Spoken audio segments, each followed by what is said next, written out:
Hello, guys and gals. Me, Mudahar, and I have a simple question to ask you. Would you like to get wined and dined before you get fucked? You might be like, whoa, that's a pretty loaded question to ask me. Why wouldn't I enjoy a good meal before I get something stuck where the sun don't shine? I'm just asking. I just want to know your opinion in the comment section below. Now, obviously, in the last few weeks, my stance on internet censorship and internet freedoms and right to privacy. Much like Louis Rossmann discusses the right to repair, much like Ross from Accursed Farms discusses the Stop Killing Games movement and how you should have access to what you buy, I have always championed and I've always talked about your right to privacy. And I think the internet is the last big bastion of that place. So to start this off with really quickly, 3 weeks ago I made a video saying they want to ban VPNs. And I looked at, obviously, how the government of the UK was responding to people and them downloading VPNs to bypass their shitty Online Safety Act. Now, hundreds of thousands of people have signed to get this act repealed, and the government basically said, lol, no, we're not going to fucking listen. It is what it is. Now, in that time frame, the United States has the Screen Act. You've got, Canada with, I believe, the Harms Act. You've got tons of big countries passing laws that are severely limiting people's access to social media services, internet services. They need to be providing actual identification to access the internet. So that anonymity, that free and unfettered access that existed since the internet basically began is coming very quickly, very rapidly to an end. So again, one of the reasons why I'm talking about this is I actually have a bit of documentation that I want to show you from the Children's Commissioner over here. Now, this is a little draft, and again, this is from, Dame Rachel de Souza. The report is amongst the most sobering my office has ever published. It paints a stark picture of what childhood looks like in 2025, with an online world that is in many ways completely unfit for children. Now, don't get me wrong, the internet's a filthy, filthy place, but the idea of locking things down is never the smart play.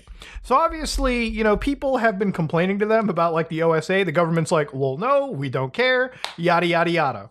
So obviously, in response to that, the amount of VPN usage in the UK jumped like over 1,000%. People were downloading free VPNs, some were getting paid VPNs, but obviously the government's like, wait a minute, what's the point of this fucking law? When people just know how to bypass it. To which now they're considering, whoa, maybe we should ban those VPNs. And I'm sure the VPN companies aren't happy. I'm sure the average citizen ain't happy. So let's read through this report a little bit more. So the act provides powers to limit children's access to pornography, but does little or nothing to alter the type that is available. Currently, the problem is not just that kids can easily access this stuff, which, again, the problem is that the actual content is extreme and that there will always be ways around measures which limit access. Now, before we go into this, right, like they always say the acts that children are seeing in some of these videos are so extreme that they could not be legally published in offline formats like DVDs. Now, I don't know what kind of borderline illegal shit she's watching. Okay, maybe it could be like fucking triple penetration gangbangs. Okay, it could be like ultra tsunami bukakis.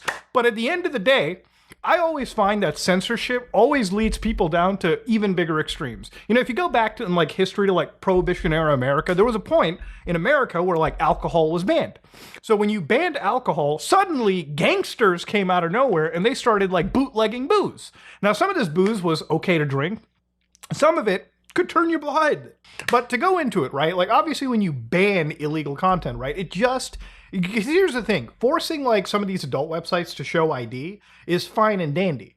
But these laws don't ever stop in places where sites are operated, where they don't have to adhere to these laws. They can just keep sending out their websites and people can still access them. And it's really these sites where like that regulation and that self-control on these websites starts to diminish. Now, in the United States, when you upload videos onto these websites, typically you have to have some pretty strict record keeping, right? Like, it's not always perfect, don't get me wrong, but sometimes, when you're looking at these websites, generally every model you see is over the age of 18. They are generally consenting, even though there's been cases where they haven't. But if America, for instance, has issues with even keeping that, functioning, even keeping that, the up and up, imagine a country where these laws are never looked at. Imagine how many times you can go onto these websites and possibly see somebody that actually isn't the age of 18. They might be under. You might actually be seeing something illegal on these websites. And nothing in these laws ever caters to stop that. So you can stop sites that are legally complying, but you're never going to stop the sites where really illegal stuff or that borderline illegal stuff where you're kind of like questioning, wait, is this allowed to be on the internet? It is. So what they say is the office is concerned that even with these rules, users will be able to circumvent restrictions through the use of VPNs. Within a day of the rules in place, VPN usage in the UK was platformed as an easy workaround. Yeah, obviously these boomers had to realize that, wait a minute,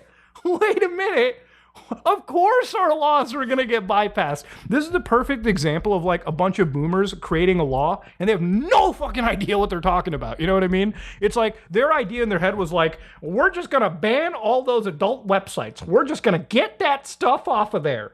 And then like somebody in the room was probably like, what about a VPN? And then like every boomer was like, what about a what? What about a what exactly? What are those words you just used there, Bobby? Doesn't make, what is an IP address? What are you pinging me? What is this? These people have no idea how the internet actually works. They had no idea that implementing these rules could have been circumvented with a VPN, which shows me that either the government is completely fucking inept and stupid, which is a very real possibility, okay? Or the ultimate goal for this, and this is always what I've been saying, is it's most likely just a way to reduce the little bit of anonymity people have, you know? Before, you could go to public Wi-Fi networks, you could go to, you could not use an ISP that has you tagged, and you could access websites and access services. Now, if you're in the country, you need to provide a driver's license no matter what. So no matter who you are, a registry of your driver's license is attached to whatever website you're going to. And that is what the government ultimately wants. They want that easy, granular, you know, what is it? The warrant-free tracking on an individual. So they even talk about like where these kids are seeing like, you know, website like pornography for the first time. And like, it's crazy. Like the first thing they see it on is like Twitter. 45% of the kids are like, yeah, we've seen our first dirty photo on Twitter. And that's on the App Store, by the way, too. Okay, so they're gonna complain about age verification, bro. This is an unage verifying app, literally on the App Store. Like, what are you on about, dude? And then, of course, you've got dedicated websites. Then Snapchat, which I don't even know people still use Snapchat. You've got a search engine, so, you know, they're typing in big boob. And then Instagram, TikTok, Reddit, YouTube, video chat websites, which is very, very disturbing because who are they chatting with? WhatsApp, Discord, Facebook, I don't know. Other social media site, iMessage, somewhere else. And again, Roblox with that juicy 3%. Somehow I find it insane that Roblox is at a higher percentage than even Twitch TV. And I don't know what kids had to be on to say prefer not to say, considering this was like this was an anonymous like ask. So, you know, at this point in time, obviously the government now is considering, whoa, we have these laws passed. We're not repealing them. It's time to get even more aggressive. It's time to rip away that next layer of privacy that you have.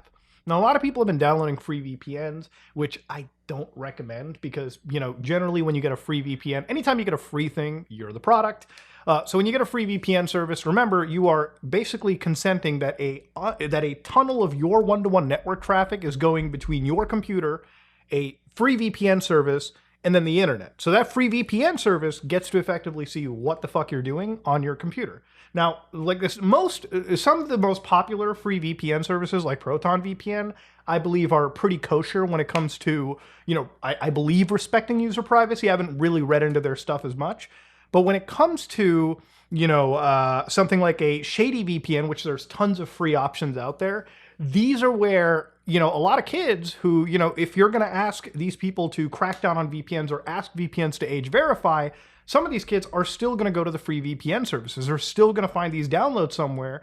And again, it also makes you wonder how these laws will affect free VPNs. Like, will free VPNs still be required to, down the road, ask you for age verification, or are they just going to be completely removed? Because if kids start going to free VPNs and they start, you know, having their information tracked by organizations that are outside the scope of law here, that is another scary rabbit hole you're sending people down. Forget the children for a minute. Imagine just any human being that is going to a free VPN service and possibly getting spied because the government has made it so difficult for some people, or so frictionful, that that's the path people are going down. Okay, that's the freaky part. And the other thing is, it makes me wonder how companies like, or how countries like the EU or the UK in this case, will actually enforce things like Mulvad VPN. This is the VPN that I always recommend to my audience. Not because I get paid by them or anything. It's because it's the only VPN I've ever used where you can create an account number. You don't even have to give them your information. You can interact entirely with cryptocurrency.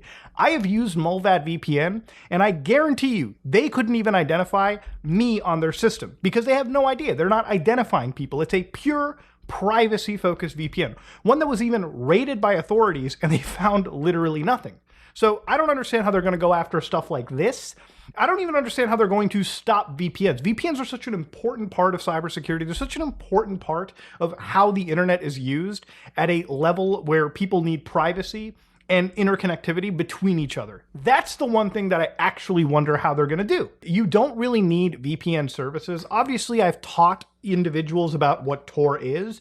Tor is how you browse the dark web, right? It's how you browse that part of the internet that's a little too dank for regular viewing. You know, if you watched me, you probably saw me do this every Sunday. You know, you watched me browse the dark web. And there is one video coming this Sunday as well where I'm browsing the dark web.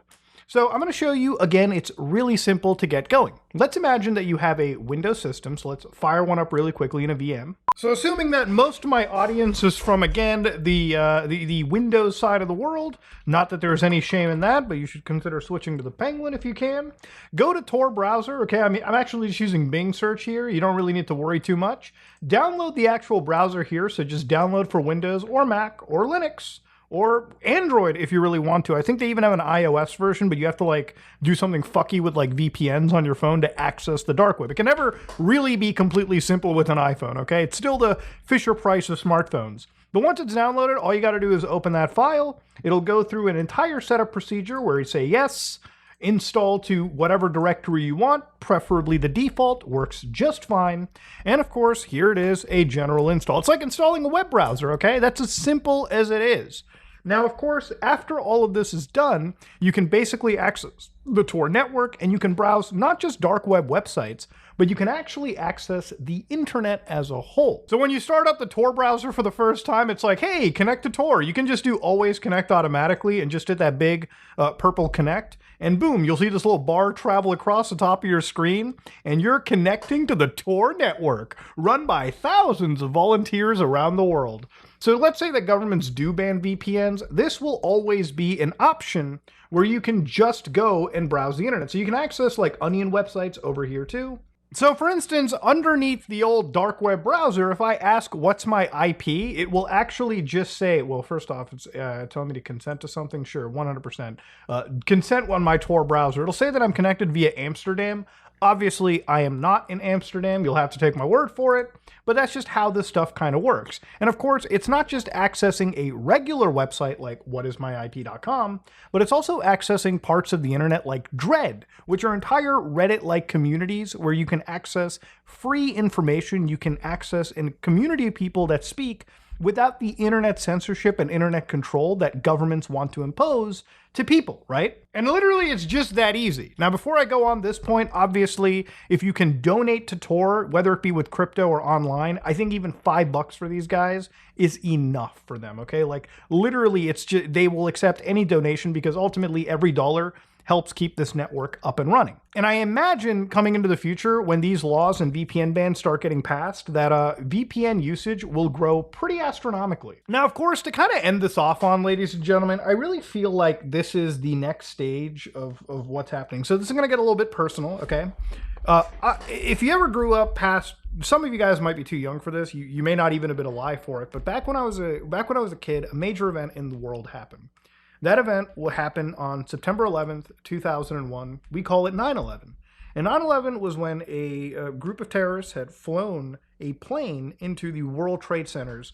And then, of course, the Pentagon, and one actually missed its target. But I believe I think it was like the White House.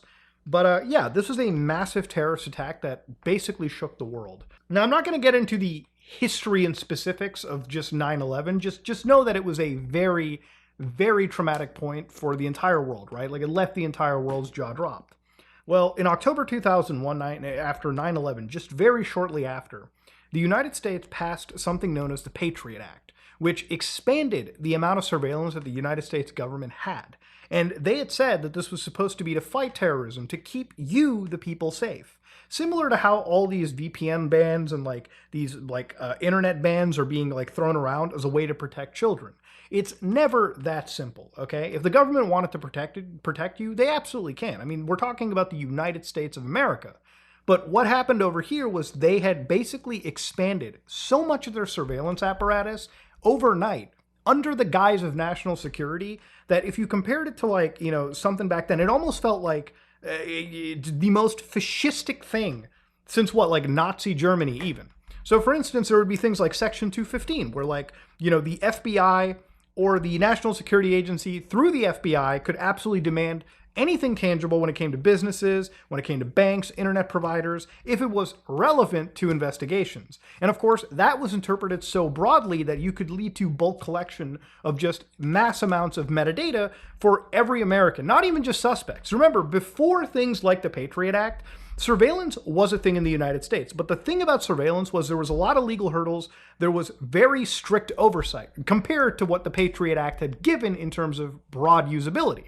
So obviously the FBI could investigate anybody they wanted to, but they had to go through court orders, warrants, all this extra shit. America is a framework of probably one of the most perfect countries in my opinion when it works. Checks and balances, the ability to have institutions as strong as the FBI and the NSA, and the ability to restrict their amount of surveillance on their own people is something that takes a lot of political genius, a lot of technical genius, a lot of genius in general to really map out and framework. And overnight, after 9/11, it really felt like that level of check and balancing got thrown out overnight. Before things like the Patriot Act, right? Any investigator would have to show probable cause to get approval for things like surveillance. But again, with the Patriot Act, what did it matter? Relevance was just a fleeting thing. They could just gain larger data sets for people that they would consider to be suspects of things like terrorism. And then, of course, obviously when it came to wiretapping the individual, the ability to wiretap and gather data became so massive overnight that, it led into other programs like PRISM, right, which was exposed by Edward Snowden as a way for a lot of these government organizations to have backdoor access into the big tech companies and be able to examine every single thing that we do. Look, before I end this video off, there's always this weird view of somebody that has the tinfoil hat on, right? Alex Jones is just some crazy conspiracy theorist. And in some cases, yeah, there's a lot of crazy conspiracies out there that people can delegitimize, but there's one conspiracy that cannot be delegitimized. It is mass surveillance, and it is the restriction of our privacy. Look, I am not a fan of some of the most raunchy shit on the internet, okay? There's a lot of racism, there's a lot of fucked up stuff that gets thrown out on the internet, and some can consider how much of it is real, how much of it are bots. But I will say something, anonymity at least brings out the truth in humanity. It brings out the true person. And as fucking weird as it is, right? As much as speech can sometimes disturb me on the internet, I think principally it is better to have that freedom of speech to weed out the thoughts of a real human being, to weed out real human action, than having a world where the government surveils us for everything that we do, puts us into fear and ultimately digital captivity so that people act all ordered and functional on the internet. I think ultimately that's the end goal for this, right? It's to control every single thing that we do on the internet. And look, VPNs being banned, it's just a reaction. It just shows me that these organizations don't really have a lot of thought put into it. They're not really thinking logically about how to tackle these situations. Are kids watching adult pornography bad? Yeah, absolutely. Nobody should be watching it, at least in my opinion, because of how much of an impact it can have on your brain. But again, when you're an adult, do what you want. When you're a kid, obviously I don't want you looking at some of that stuff. It's probably very damaging to you. It actually is very damaging.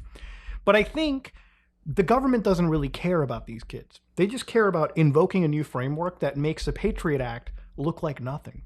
They want to have a way where every single person on the internet is monitored. There is absolutely zero anonymity. And because there is zero anonymity, people fall into line online as they're forced to do in reality. I don't want to be in a world where every single thought is monitored and every single pattern of speech is controlled. That is living in a prison itself, I think there's one state, I think it's like what, New Hampshire or something, live free or die. That starts to ring with me more and more. But anyways, I'm going to be looping here. If you like what you saw, please like, comment, and subscribe. Dislike if you dislike it. I am out.